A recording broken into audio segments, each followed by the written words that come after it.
The main thematic message of Arcane was dropped in this past weekend's arc, did you notice? Today we're going to be talking about Arcane's core thematic message, how it's been building through every story and action along the way, and how they arrived at it at this moment, the penultimate moment of the series. Now, I will personally let you in on the fact that I was looking for what, the core theme of Arcane was coming into this, and I was very close, but I was also off. In the past week, coming into this weekend, I had theorized and was drawing connections between every single character, every major character's fatal flaw, and how it connected to their humanity. What I was looking for when I was researching that was I believed at the time that Arcane's message was about the human in us all.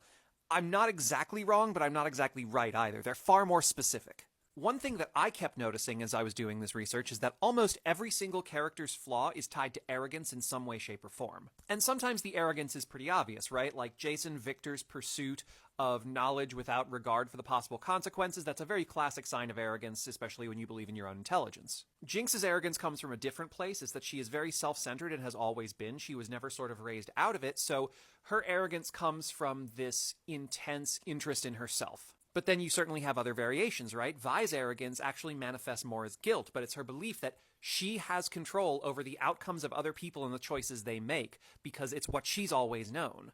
I was struggling, though, because this ended up falling apart when I closely examined several characters, specifically Caitlyn. And that's not to say that Caitlyn isn't arrogant. She kind of is, but she also kind of isn't. Caitlyn's arrogance is more manifested in this kind of classical neurodivergence where she's never really been challenged by any problem presented to her. This leads her to have an expectation that anything is possible if she puts her mind to it. This is often interpreted by neurotypicals when neurodivergent people express it as arrogance, when it isn't, that's not the intention. However, despite even if we accept this definition as Caitlyn being arrogant, it's not actually what causes her, not downfall, but it's not the conflict causer with her. Caitlyn's arc doesn't go the way it does because she's never been challenged.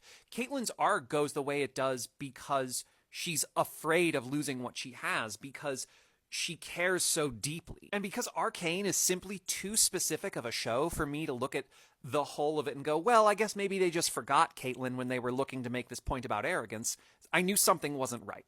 And so coming into the end of this weekend, when I finally watched the third episode, the message hidden in the pattern is what a title, because it is the message hidden in the pattern of the show as well. That which inspires us to our greatest good is also the cause of our greatest evil.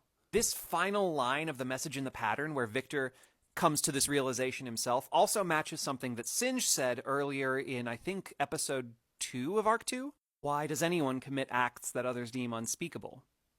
For love. Every single character, every conflict in this series, every action that is taken in direct conflict with another character, or anything that kicks off any form of action, conflict resolution in the show, is all done for the exact same reason. The promise of blisters and bedrock is one made out of love, and one that, despite the different ways in which they follow it, both Silco and Vander pursue to their ends. Vi is a protector. Every fight she fights is to protect people she loves. Why does Powder go to the cannery and drop the monkey bomb in? Because she wants to protect the people she loves. Why does Ambessa want to take over Piltover and gain access to Hextech? For love of her daughter and family. Why does Singed create Shimmer? Why does he constantly experiment with it to other people's detriment? For love. Why does Jace research Hextech to begin with? For love of his mother. Why does Silco not take the offer for Zaun? For love of Jinx. Why does Caitlyn turn cold and lose herself? For love of her mother and love of Vi. Why does Isha go headfirst into the heart of battle and overload Powder's pistol? The most human emotion does not have a morality. The actions you take on behalf of that emotion can be good. They can be evil. That's up to you. And people are capable of this great good and this great evil because they are human and they love. And they will not do it consistently. They won't. They will stumble. They will fall. But at their core, every character will express their love, and they will act on their love. And it's going to be messy. Not everybody's love aligns in the same direction, even in actions or beliefs. Look at Silco and Vander. Their love of their family brought them to a place where there was only one conclusion. The message is not love conquers all. The message is that love is the inspiration for good and evil.